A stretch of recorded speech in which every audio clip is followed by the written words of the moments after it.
33 সূরা আহজাব, রুকু 9, আয়াত 73, মাদানী। দয়াময় মেহেরবান আল্লাহর নামে। হে নবী, আল্লাহ সচেতন থাকো। তুমি সত্য অস্বীকারী ও মুনাফিকদের কথা শুনো না। নিশ্চয়ই আল্লাহ সর্বজ্ঞ, প্রজ্ঞাময়। তোমার প্রতিপালকের তরফ থেকে যে ওহী নাজিল হয়েছে তা অনুসরণ করো। তোমরা যা করো আল্লাহ সে বিষয়ে পূর্ণ ওয়াকিফাল। তুমি আল্লাহর উপর ভরসা রাখো। নিঃসন্দেহে কর্মবিধায়ক হিসেবে আল্লাহই যথেষ্ট। আল্লাহ কোনো মানুষের ভেতরে দুটি হৃদয় স্থাপন করেননি। একইভাবে তোমরা তোমাদের স্ত্রী সম্পর্কে যতই ঘোষণা করো না কেন, তোমার শরীর আমার জন্যে আমার মায়ের শরীরের মতোই হারাম। তিনি তোমাদের স্ত্রীকে কখনোই তোমাদের জননী করেননি। একইভাবে তিনি কখনোই তোমাদের দত্তক পুত্রকে তোমাদের রক্তীয় পুত্র করেননি। এগুলো তোমাদের মুখের কথা। আল্লাহ প্রকৃত সত্য জানেন, তিনি সত্য পথ নির্দেশ করেন। তোমরা ওদেরকে ডাকো ওদের পিতৃ পরিচয়ে। তোমাদের প্রতিপালকের কাছে এটি অধিক ন্যায়সঙ্গত। যদি তোমরা ওদের পিতৃ পরিচয় না জানো, তবে ওদেরকে ধর্মের ভাই বা বন্ধু হিসেবে গ্রহণ করো। এ ব্যাপারে কোনো ভুল করলে তোমাদের কোনো দোষ নেই, কিন্তু ইচ্ছাকৃতভাবে করলে ভিন্ন কথা। নিশ্চয়ই আল্লাহ অতীব ক্ষমাশীল, পরম দয়ালু। বিশ্বাসীদের কাছে রসুল সবচেয়ে আপন, আর রসুলের স্ত্রীরা বিশ্বাসীদের মা। আল্লাহর বিধান অনুসারে বিশ্বাসী আনসার ও মুহাজিরদের মধ্যে যারা পরস্পর আত্মীয়, সম্পত্তির উত্তরাধিকার হওয়ার জন্যে তারা অধিক হকদার। তা সত্ত্বেও তোমরা ঘনিষ্ঠ বন্ধু বান্ধবদের প্রতি আনুকূল্য ও ভালো ব্যবহারে কোনো ত্রুটি করো না। এ কথাটিও লেখা আছে অমোঘ লিপিকা লৌহে মাহফুজে। হে নবী, স্মরণ করো আমি নবীদের কাছ থেকে, তোমার কাছ থেকে, নূহ, ইব্রাহিম, মূসা ও মরিয়ম পুত্র ঈসার কাছ থেকে অঙ্গীকার নিয়েছিলাম। আমি তো নবীদের কাছ থেকে অলঙ্ঘনীয় অঙ্গীকার নিয়েছিলাম, যাতে আমি সত্যবাদীদের জিজ্ঞাসাবাদ করতে পারি যে তারা তাদের আহ্বানে কতটুকু সাড়া পেয়েছিল। নিশ্চয়ই তিনি সত্য অস্বীকারীদের জন্যে প্রস্তুত রেখেছেন যন্ত্রণাদায়ক শাস্তি। হে বিশ্বাসীগণ, স্মরণ করো তোমাদের উপর আল্লাহর অনুগ্রহের কথা। শত্রু বাহিনী যখন তোমাদের উপর ঝাঁপিয়ে পড়েছিল, তখন আমি ওদের বিরুদ্ধে ঘূর্ণিঝড় ও অদৃশ্য বাহিনী পাঠিয়েছিলাম। আসলে তোমরা যা করো আল্লাহ তা দেখেন। স্মরণ করো শত্রু বাহিনী যখন উপর ও নিচ দুদিক থেকেই তোমাদের উপর হামলা করল, তখন তোমাদের চোখ হয়েছিল বিস্ফারিত, প্রাণ হয়েছিল কণ্ঠাগত, আর মন হয়েছিল আল্লাহ সম্পর্কে পরস্পর বিরোধী ভাবনায় আচ্ছন্ন। আসলে বিশ্বাসীরা তখন পড়েছিল গুরুতর পরীক্ষায়, হয়েছিল আতঙ্ক কম্পিত। আর মুনাফেকরা, যাদের অন্তরই রুগ্ন, তারা একে অপরকে বলেছিল, আল্লাহ ও তার রসুলের প্রতিশ্রুতি প্রতারণা ছাড়া কিছুই নয়। আর ওদের আরেক দল বলেছিল, হে মদিনাবাসীরা, তোমরা শত্রুর মোকাবেলা করতে পারবে না, তাই ঘরে ফিরে যাও। এরপর এদের মধ্যে একটি দল এসে নবীর কাছে ফিরে যাওয়ার অনুমতি চেয়ে বলল, আমাদের ঘর বাড়ি অরক্ষিত, অতএব যাওয়ার অনুমতি দিন। অথচ তাদের ঘর বাড়ি অরক্ষিত ছিল না, রণক্ষেত্র থেকে পালানোই ছিল তাদের উদ্দেশ্য। যদি চারদিক থেকে শত্রুরা মদিনায় ঢুকতে পারত, তাহলে এই মুনাফেকদের সাথে মিলিত হওয়ার পর ওদেরকে বিদ্রোহের উস্কানি দিলে ওরা তখনই বিদ্রোহ করে বসত। অথচ ওরাই পূর্বে আল্লাহর সাথে অঙ্গীকার করেছিল যে ওরা কখনো রণক্ষেত্র থেকে পালাবে না। আল্লাহর সাথে করা এই অঙ্গীকারের জবাব অবশ্যই ওদের দিতে হবে। হে নবী, এ মুনাফেকদের বলো, তোমরা যদি মৃত্যু বা নিহত হওয়ার ভয়ে পালিয়ে যাও তাতে তোমাদের কোনো লাভ হবে না। এরপর জীবনকে উপভোগ করার সময় খুব অল্পই পাবে। হে নবী, বলো, আল্লাহ যদি তোমাদের ক্ষতি করতে চান তবে কে তোমাদের রক্ষা করবে? আর তিনি যদি তোমাদের অনুগ্রহ করতে চান তবে কে তোমাদের বঞ্চিত করবে? ওরা কি জানে না আল্লাহ ছাড়া কেউ ওদের রক্ষা করতে পারবে না, কেউ ওদের সাহায্য করতে পারবে না? আল্লাহ ভালো করেই জানেন তোমাদের মধ্যে কারা যুদ্ধে অংশগ্রহণে বাধা দেয় আর কারা তাদের স্বজনদের বলে, আমাদের সাথে এসো, শত্রুর মোকাবেলা করো, কিন্তু নিজেরা যুদ্ধে কমই অংশ নেয়। তোমাদের সাথে মিশে যেতে ওরা কুণ্ঠিত। ওরা যখন বিপদের মুখোমুখি হয় তখন ভীত চকিত চোখে তোমার দিকে তাকায় সাহায্যের আশায়। মৃত্যুর ছায়া পড়ে তখন ওদের চোখে, কিন্তু যখন বিপদ চলে যায় তখন যুদ্ধলব্ধ মালামালের লোভে তাদের মুখ থেকে ধারালো বাক্যবাণ বের হতে থাকে। ওরা আসলে বিশ্বাসী নয়, তাই আল্লাহ ওদের সমস্ত কর্মকে নিষ্ফল করে দিয়েছেন। আর আল্লাহর জন্যে এ খুব সহজ কাজ। ওরা মনে করে অবরোধকারী শত্রু বাহিনী চলে যায়নি, যদি শত্রু বাহিনী আবার এসে পড়ে। এই আশঙ্কায় এ মুনাফেকরা মরুভূমির বেদুইনদের মাঝে নিরাপদ দূরত্বে থেকে তোমাদের খোঁজ খবর রাখাকেই বেশি পছন্দ করবে। আর ওরা যদি নিজেদেরকে তোমাদের মাঝে দেখতে পায় তবে যুদ্ধে ওরা খুব কমই অংশগ্রহণ করবে। যারা আল্লাহ ও মহাবিচার দিবস সম্পর্কে সচেতন এবং আল্লাহকে বেশি বেশি স্মরণ করে তাদের জন্য আল্লাহ রসুলের মধ্যেই রয়েছে সর্বোত্তম আদর্শ। বিশ্বাসীরা শত্রু বাহিনীকে দেখেই বলে উঠল, আল্লাহ ও তার রসুল সত্য বলেছিলেন। এই ঘটনায় তাদের বিশ্বাস ও আনুগত্য আরও বেড়ে গেল। বিশ্বাসীদের মধ্যে অনেকেই আল্লাহর সাথে তাদের অঙ্গীকার পূরণ করেছে। তাদের কেউ শহীদ হয়েছে, কেউ সময় আসার অপেক্ষায় রয়েছে। তারা তাদের অঙ্গীকারে অটল। মানুষকে এ ধরনের ঘটনার মুখোমুখি করা হয় যাতে আল্লাহ সত্যবাদীদের তাদের অঙ্গীকার রক্ষার জন্যে পুরস্কৃত করতে পারেন এবং শরিককারীদের শাস্তি দিতে পারেন। আবার তারা অনুশোচনা করলে ক্ষমাও করে দিতে পারেন। নিশ্চয়ই আল্লাহ অতীব ক্ষমাশীল, পরম দয়ালু। প্রচণ্ড আক্রোশে আগ্রাসন চালাতে এলেও সত্য অস্বীকারীদের আল্লাহ খালি হাতে ফিরে যেতে বাধ্য করলেন। যুদ্ধে বিশ্বাসীদের রক্ষা করার জন্যে আল্লাহই ছিলেন যথেষ্ট। আল্লাহ তো সর্বশক্তিমান, মহাপরাক্রমশালী। পূর্ববর্তী কিতাবীদের মধ্যে যারা ওদের সাহায্য করেছিল তিনি তাদের অন্তরে ভীতির সঞ্চার করে দুর্গ থেকে নামতে বাধ্য করেছিলেন। তাদের কতক নিহত হল আর কতক তোমাদের হাতে বন্দী হল। আর তিনি তোমাদেরকে তাদের জায়গা জমি, ঘর বাড়ি ও সম্পত্তির উত্তরাধিকারী করলেন। আর প্রতিশ্রুতি দিলেন এমন দেশের যেখানে তোমরা এখনো পা ফেলনি। আল্লাহ সর্ববিষয়ে সর্বশক্তিমান। হে নবী, তুমি তোমার স্ত্রীদের বলো, তোমরা যদি পার্থিব ভোগ বিলাস কামনা করো তাহলে এসো, আমি তোমাদের বিলাস সামগ্রীর ব্যবস্থা করে দেই এবং সৌজন্যের সাথে তোমাদের বিদায়ের ব্যবস্থা করি।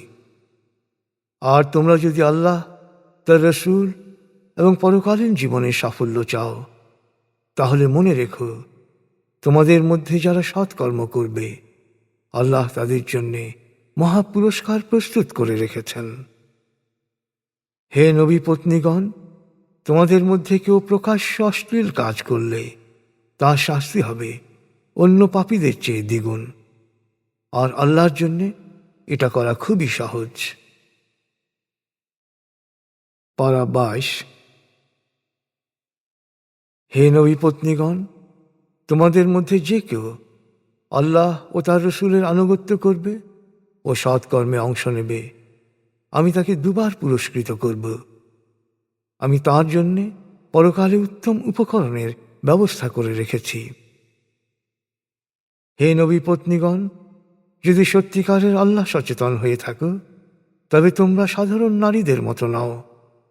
অতএব পরপুরুষের সাথে কোমল কণ্ঠে আকর্ষণীয় ভঙ্গিতে এমনভাবে কথা বলো না যাতে রুগ্ন চিন্তার মানুষ প্রলুব্ধ হয়।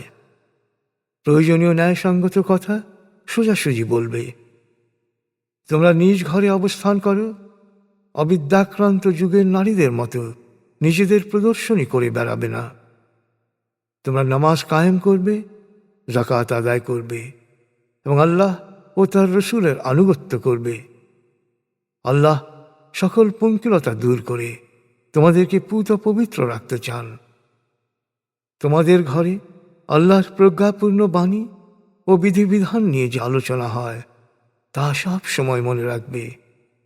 আল্লাহ অতি সূক্ষ্মদর্শী ও সর্ববিষয়ে ওয়াকিবহাল। নিশ্চয়ই সমর্পিত পুরুষ ও নারী, বিশ্বাসী পুরুষ ও নারী, অনুগত পুরুষ ও নারী, সত্যবাদী পুরুষ ও নারী, ধৈর্যশীল পুরুষ ও নারী, বিনয়ী পুরুষ ও নারী, দানশীল পুরুষ ও নারী, রোজা পালনকারী পুরুষ ও নারী, যৌন সংযমী পুরুষ ও নারী, আল্লাহকে বেশি বেশি স্মরণকারী পুরুষ ও নারীদের জন্যে আল্লাহ ক্ষমা ও মহাপুরস্কার প্রস্তুত রেখেছেন।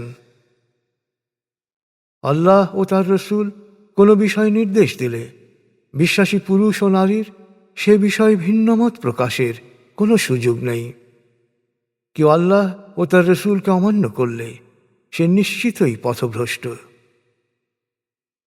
স্মরণ করো, হে নবী, আল্লাহ যাকে অনুগ্রহ করেছেন ও তুমি যাকে মমতা দিয়েছ, তাকে তুমি বলেছিলে তুমি তোমার স্ত্রীকে তোমার কাছে রেখো এবং আল্লাহ সচেতন থেকো।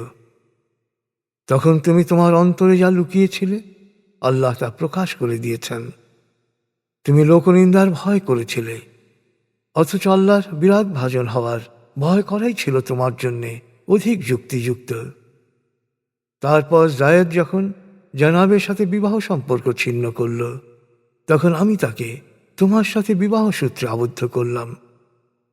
এর কারণ ছিল ভবিষ্যতে বিশ্বাসীদের দত্তক পুত্ররা নিজ স্ত্রীর সাথে বিবাহ সম্পর্ক ছিন্ন করলে সেই রমণীকে বিয়ে করতে বিশ্বাসীদের যেন কোনো বাধা না থাকে।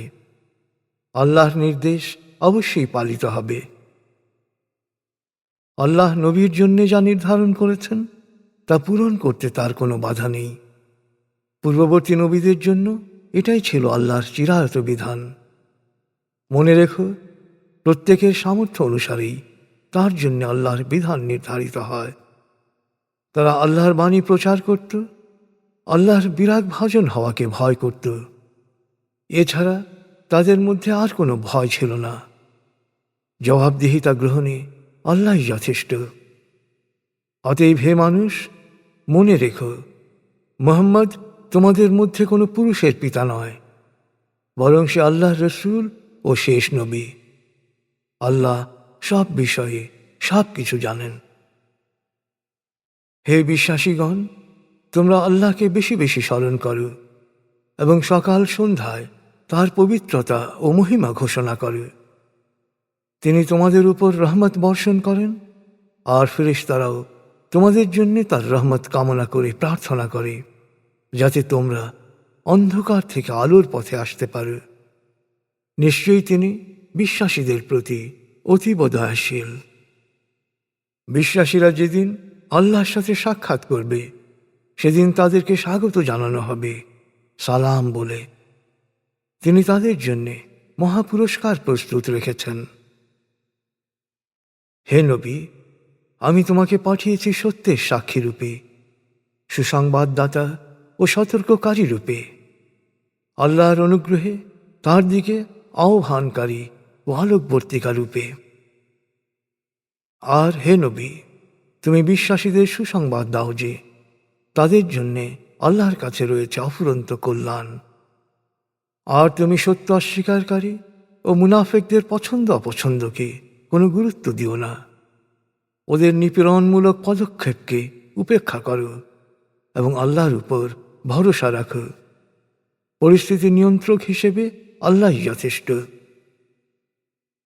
হে বিশ্বাসীগণ, তোমরা কোনো বিশ্বাসী নারীকে বিয়ে করার পর তাদেরকে স্পর্শ করার পূর্বেই তালাক দিলে তাদেরকে ইদ্যত পালন করতে বলার কোনো যুক্তি ও সুযোগ নেই। সাথে সাথে সম্মানজনক সামগ্রীর ব্যবস্থা করে সৌজন্যের সাথে তাদের বিদায় দেবে। হে নবী, আমি তোমার জন্য বৈধ করেছি তোমার স্ত্রীদের, যাদের দেনমোহর তুমি প্রদান করেছ। বৈধ করেছি দাসীদের, যাদের আল্লাহ তোমার অধিকারভুক্ত করেছেন। তোমার বিয়ের জন্য বৈধ করেছি তোমার চাচাতো, ফুফাতো, মামাতো, খালাতো বোনদেরকে, যারা তোমার সাথে হিজরত করেছে। এছাড়া কোনো বিশ্বাসী নারী যদি নবীর নিকট নিজেকে নিবেদন করতে চায় এবং নবী তাকে বিয়ে করতে চাইলে সেও বৈধ। এ বিশেষ নিয়মগুলো শুধু তোমার জন্যে, যাতে তোমার কোনো অসুবিধা না হয়। এটি অন্য বিশ্বাসীদের ক্ষেত্রে প্রযোজ্য নয়। বিশ্বাসীদের স্ত্রী ও তাদের দাসীদের ব্যাপারে আমি যা নির্ধারণ করেছি তা পূর্বেই আমি জানিয়েছি। নিশ্চয়ই আল্লাহ অতীব ক্ষমাশীল, পরম দয়ালু। জেনে রাখো, তোমার স্ত্রীদের মধ্য থেকে যাকে ইচ্ছা কিছু সময়ের জন্যে দূরে রাখতে পারো, আবার যাকে ইচ্ছা কাছে আনতে পারো। যাকে দূরে রেখেছ তাকে আবার কাছে আনতেও কোনো দোষ নেই। এই নিয়মে ওদের খুশি করা সহজ হবে, আর মাঝে মাঝে তোমাকে না দেখলেও দুঃখিত হবে না। তখন তুমি তাদেরকে যা দেবে তাতেই তারা তৃপ্ত হবে। শুধু আল্লাহই জানেন তোমার অন্তরে যা আছে।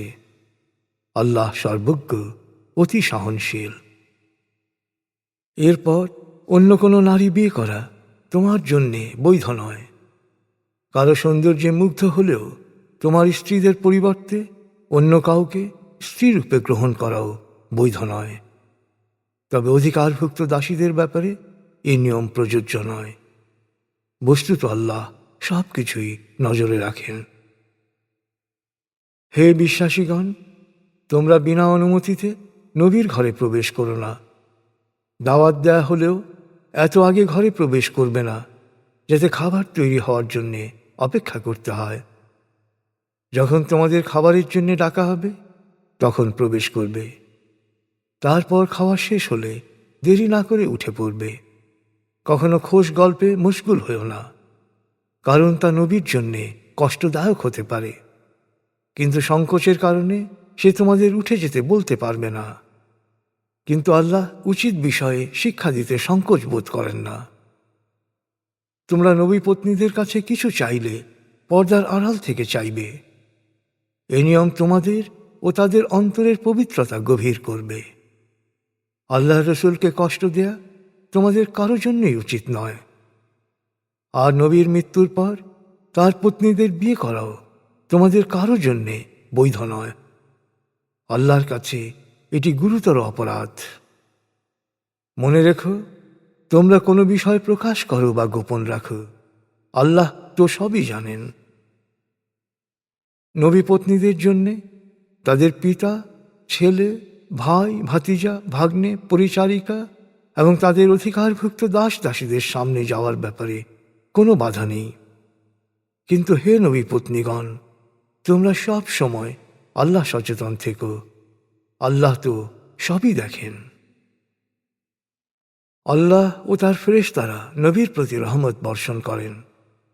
অতএব হে বিশ্বাসীগণ, তোমরাও নবীর ওপর রহমত বর্ষণের জন্য দোয়া করো এবং তার প্রদর্শিত পথে নিজেকে সমর্পিত করো। যারা আল্লাহ ও তার রসুলকে কষ্ট দেয়, আল্লাহ তাদেরকে দুনিয়া ও আখিরাতে লানত করবেন। তিনি তাদের জন্য প্রস্তুত রেখেছেন অপমানকর শাস্তি। যারা বিনা দোষে বিশ্বাসী পুরুষ ও বিশ্বাসী নারীকে কষ্ট দেয়, তারা মিথ্যা অপবাদ ও পাপের বোঝায় ভারাক্রান্ত হবে। হে নবী, তুমি তোমার স্ত্রী, কন্যা ও বিশ্বাসী নারীদের বলো, তারা যেন জনসমক্ষে তাদের চাদরের কিছু অংশ নিজেদের উপর টেনে দেয়। এতে তাদের শালীন মহিলা হিসেবে চিনতে সুবিধা হবে এবং কেউ উত্ত্যক্ত করবে না। আল্লাহ অতীব ক্ষমাশীল, পরম দয়ালু। মুনাফেক, রুগ্নমনা ও মিথ্যা গুজব রটনাকারীরা শহরে বিশৃঙ্খলা সৃষ্টির কাজ থেকে বিরত না হলে আমি ওদের ওপর তোমাকে কর্তৃত্ব প্রদান করব। তারপর হে নবী, খুব অল্প সময়ই ওরা এই নগরে তোমার প্রতিবেশী হিসেবে থাকতে পারবে। অভিশপ্ত অবস্থায় ওদের যেখানেই পাওয়া যাবে পাকড়াও ও বিনাশ করা হবে। পূর্ববর্তী প্রজন্মের যারা এ ধরনের পাপাচারে লিপ্ত হয়েছে তাদের ব্যাপারেও এই ছিল আল্লাহর নিয়ম। আল্লাহর নিয়মে তুমি কোনো ব্যতিক্রম পাবে না। লোকজন কিয়ামত নিয়ে তোমাকে প্রশ্ন করছে, ওদের বলো, কখন কিয়ামত হবে এই জ্ঞান তো শুধু আল্লাহরই রয়েছে। তুমি কি করে জানবে? হয়তো সময় কাছে এসে গেছে। আল্লাহ সত্য অস্বীকারীদের তার রহমত থেকে চিরবঞ্চিত করেছেন এবং ওদের জন্য প্রস্তুত রেখেছেন জাহান্নামের অগ্নিকুণ্ড। সেখানে ওরা থাকবে চিরকাল। সেখানে ওরা কোনো পৃষ্ঠপোষক বা সাহায্যকারী পাবে না। যেদিন সত্য অস্বীকারীদের মুখমণ্ডল আগুনে ওলট পালট করে ঝলসানো হবে, সেদিন ওরা আর্তনাদ করে বলবে, হায়, আমরা যদি আল্লাহ ও তার রসুলের কথা শুনতাম তাহলে এই পরিণতি থেকে রক্ষা পেতাম। তখন ওরা আর্জি জানাবে, হে আমাদের প্রতিপালক, আমরা আমাদের নেতা ও ক্ষমতাবানদের কথা শুনেছিলাম, তারাই আমাদের পথভ্রষ্ট করেছে। অতএব হে আমাদের প্রতিপালক, তাদের শাস্তি দ্বিগুণ করে দাও এবং কঠিন লানত বর্ষণ করে। হে বিশ্বাসীগণ, সেই বনী ইসরায়েলের মতো হইও না যারা মূসাকে কষ্ট দিয়েছিল। ওদের মিথ্যা রটনা থেকে আল্লাহ তাকে নির্দোষ প্রমাণ করেন। আল্লাহর কাছে সে ছিল মর্যাদামান।